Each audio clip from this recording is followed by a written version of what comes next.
Assalamualaikum warahmatullahi wabarakatuh. Alhamdulillah. Selamat malam para sedulur-sedulur yang saya cintai. Jumpa lagi di kanal YouTube-nya Pak Digun. Oke para sedulur, pasca kemenangan timnas kesayangan kita semua, timnas Garuda terhadap Arab Saudi 2-0 tanpa balas, para punggawa timnas sudah pada kembali balik ke klubnya masing-masing. Terutamanya kebanyakan kan main di diaspora di liga-liga di Eropa itu. Nah, berkaitan kan pemain-pemain timnas Garuda saat ini ada kabar yang sangat mengembirakan, yaitu salah satu punggawa timnas Garuda yaitu Kevin Dijk Bakar Besi yang saat ini bermain untuk Football Club Copenhagen di Liga Super Belgia. Tampaknya dia sepertinya akan segera pindah ke Liga Jerman, yaitu ke klub Borussia Mönchengladbach ya teman-teman. Nah tentunya kabar ini sangat mengembirakan karena memang sekalipun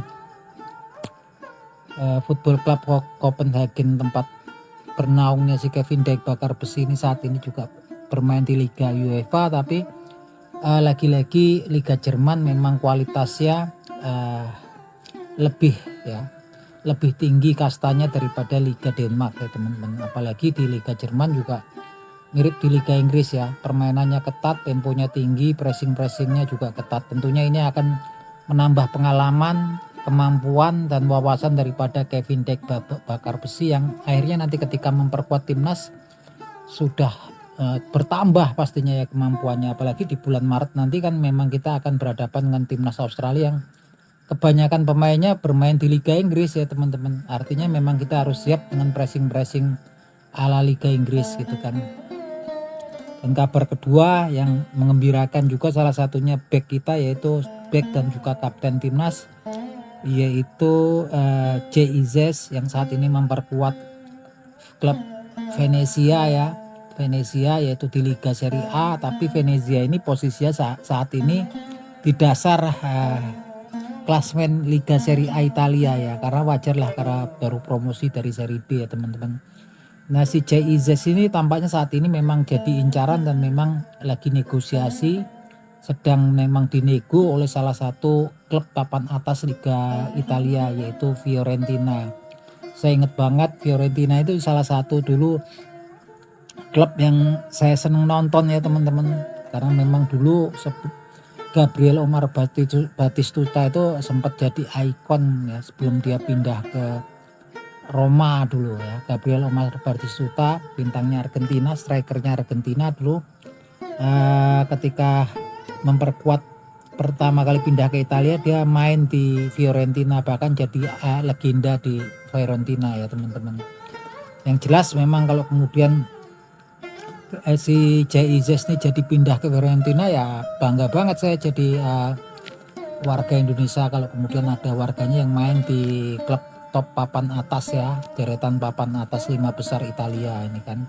Dan tentunya kan pelatihnya juga nggak sembarangan, pasti pelatih fisik, kemudian pelatih strategi, staf pelatihan, pelatih kepalanya juga kalau di klub-klub besar kayak gitu pasti yang memang legendaris lah gitu kan. Intinya akan banyak mendapatkan ilmu dan meningkatkan kemampuannya ketika bergabung dengan klub papan atas Liga Italia, dan tentunya akhirnya juga akan bermanfaat untuk timnas Indonesia ya teman-teman. Salah satu berita salah satunya adalah kemudian Justin Hubner ya. Justin Hubner yang saat ini juga masih pemain muda under 21-nya Wolverhampton Wanderers di Liga Premier Inggris ya. Ini dikabarkan juga akan mengalami masa peminjaman di salah satu klub liga utama Swedia yaitu Norrköping Football Club. Nah kita harap kemudian nanti Justin Hubner di klubnya yang baru ini akan mendapatkan tempat dan menit bermain yang cukup ya, mengingat kemarin sempat dipinjamkan ke liga musim kemarin. Justin Hubner sempat dipinjamkan ke liga Jepang yaitu ke Cerezo Osaka ya, sekitar bulan di Cerezo Osaka itu musim kemarin gitu kan. Dan di Cerezo Osaka itu masa peminjamannya waktu itu antara 12 Maret 2024 sampai dengan 16 Juli 2024. Tapi kemudian memang karena kemudian si Justin Hubner kecewa karena pada waktu bergabung dengan Cerezo Osaka nggak pernah dipakai ya. Dari semasa dia di peminjaman, dia Justin Hubner cuma main di 8 pertandingan sebagai pengganti atau cadangan, dan menit bermainnya cuma 190 menit gitu kan.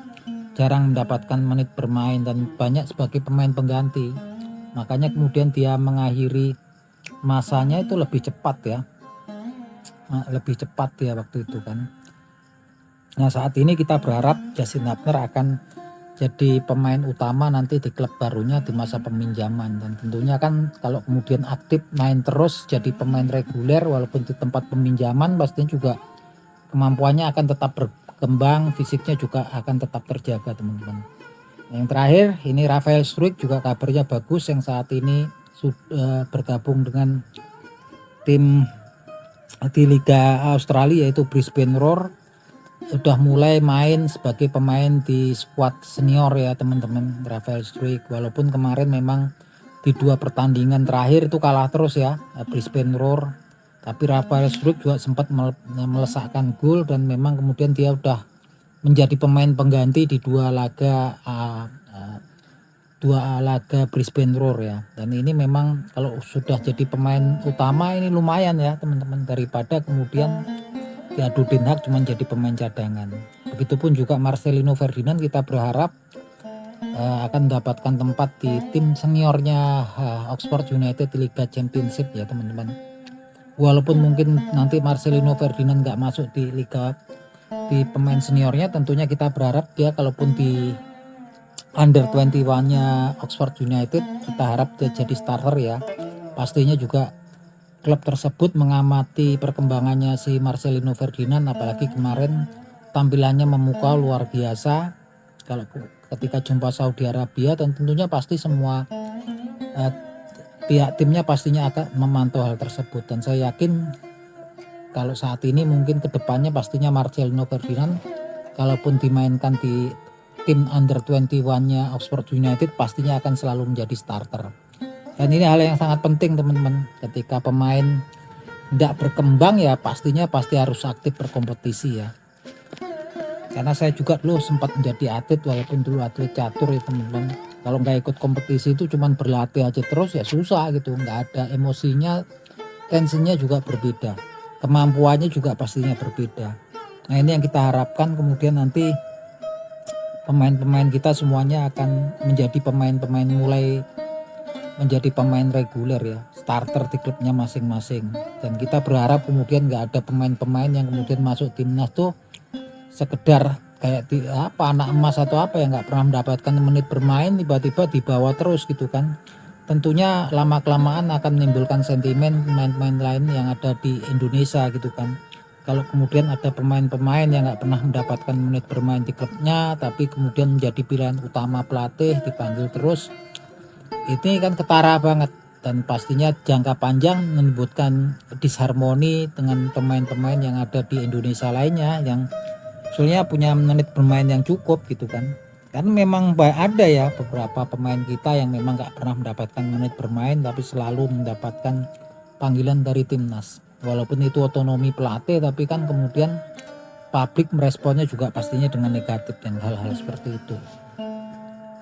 Nah kalau lihat nih Kevin Dijk bakar besi, kalau betul-betul main di Liga Jerman jadi deal ya di Borussia Mönchengladbach, ini pastinya mantap sekali, karena Liga Jerman kan memang ketat sekali ya permainannya, mirip-mirip Liga Inggris. Nah itu aja teman-teman, reportasi cerita dikit tentang perkembangan para penggawa timnas kita, timnas sepak bola Indonesia. Yuk, makasih, salam sepak bola.